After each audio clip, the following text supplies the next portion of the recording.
Twice. Are you asking us to waste our tests? Don't waste your test, but let them do it Let's twice, just do it please. once. All right, let's take some news from the foreign scene. There is no proof that people who have recovered from coronavirus have an immunity to the disease. The World Health Organization has warned. Epidemiologists at WHO said there is no evidence someone who has been infected before cannot be infected again. Right. A senior epidemiologist at WHO, Maria Van Kerkhove, has said that antibody tests will help measure the level of antibodies in the blood, but that does not mean the person will antibodies means they are immune to coronavirus. She also said many tests for the ailment being developed are pinprick blood tests similar to instant HIV tests. There are lots of countries that are suggesting using rapid diagnostic serology tests to be able to capture what they think will be a measure of immunity. Right now, there is no evidence that the use of a serological test can show an individual has immunity or is protected from reinfection. Meanwhile, the UK government has bought 3.5 million serology tests, which means the levels of antibodies in blood plasma. Hundreds of protesters on Saturday in the cities across America are ravaging and against the coronavirus-related lockdown with encouragement from the President Donald Trump as resentment grows against the crippling economic cost of confinement. An estimated 400 people gathered under the cold rain in Concord, New Hampshire, many on foot while others remained in their cars, to send a message that extended quarantine were not necessary in a state with relatively few confirmed cases of COVID-19. The crowd included several armed men wearing military-style uniforms with their faces covered. In Texas, more than 250 people rallied outside the state capitol in Austin, including far-right conspiracy theorist Alex Jones, founder of the InfoWars site, who rolled up in a tank-like truck. It's time to reopen Texas. It's time to let people work. It's time for them to let voluntary interaction and good sense rule the day, not government force, said Justin Grace, an activist with Young Americans for Liberty. A personal protective equipment PPE delivery from Turkey to the UK has been delayed, the government has said. Equipment include 400,000 gowns that had been expected to arrive on Sunday after warnings hospitals could run out. The Education Secretary, Mr. Williamson, said the government was hoping to speak to UK companies offering to make protective kit within the next 24 hours. Gavin Williamson said the government was doing immense work to find British suppliers. Speaking at the daily Downing Street coronavirus briefing, the Education Secretary said every resource of government had been deployed to expanding supplies of PPE and ventilators. Deputy Chief Medical Officer Dr. Jenny Harris, meanwhile, said the UK remained an international exemplar of pandemic preparedness, adding there had been challenges, but the government was always looking ahead.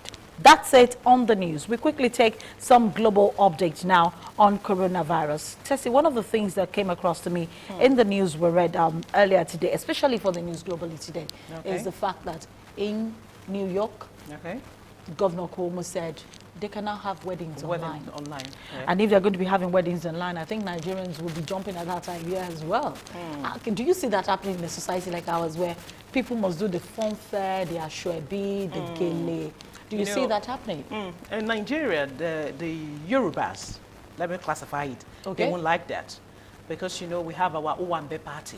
That we must show off. That we must show off. You understand? You want to show. You must cook all kinds of the parent meals, of the bride, the parent of the groom, the one who's dancing inside. You know, my daughter is getting married, my son is getting married. You know, that feelings. So when you now tell them to get married online, people will watch your wedding online. But a lot of people can actually join online. As a matter of fact, you can put your account number there so people can give you the monies they were going to put in envelope. It's a very fantastic idea, really. It's a fantastic one. That's an idea for those who would want to get married this year. But let's take a look at the global cases of coronavirus. We now have, wow, the way with which this number keeps increasing scares me almost. 2,373,088. That's what we have as at 16:42 GMT. That's just about 1 hour, 2 minutes ago. Deaths now 163,655. 611,827 recovered across the world.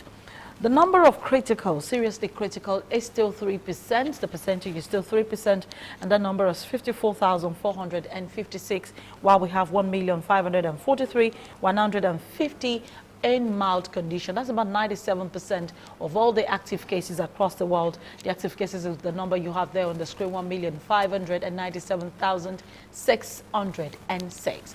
The closed cases, the death plus the recovered now stand at 775,482. The graph you see right there, immediately after that, there is a graph that shows the number of total cases all the way from January 22 to April 15th. So what you see with the blue mark, the total number of cases, we had over 200,000, you know, right there, from January 22. You see the sudden spike. The spike started on the 6th of March, and that spike has risen ever since. The graph has not dropped. Now you still have the total number of deaths as well. The total number of deaths started spiking at about March 16, 2020. If you look at that as well, that's the total number of deaths. That's where you have the cursor moving around, and that's about 138,000 as at April 15. So if you go all the way to April 15, it was just 138,475 as against today, April the 19th, am I correct? April the 20th, where you have 163,650. So what you have on the screen is a graph that shows you, today is still 19th. I think I'm about to jump to the next day. But on the 19th, what you have is almost 30,000 people, you know, right there. So on the 18th of April to the 15th of April, you add about 30,000 in difference. That's the number of total deaths. So that's what you have on the screen. That's the graph you have. And then going to the number, USA has jumped again.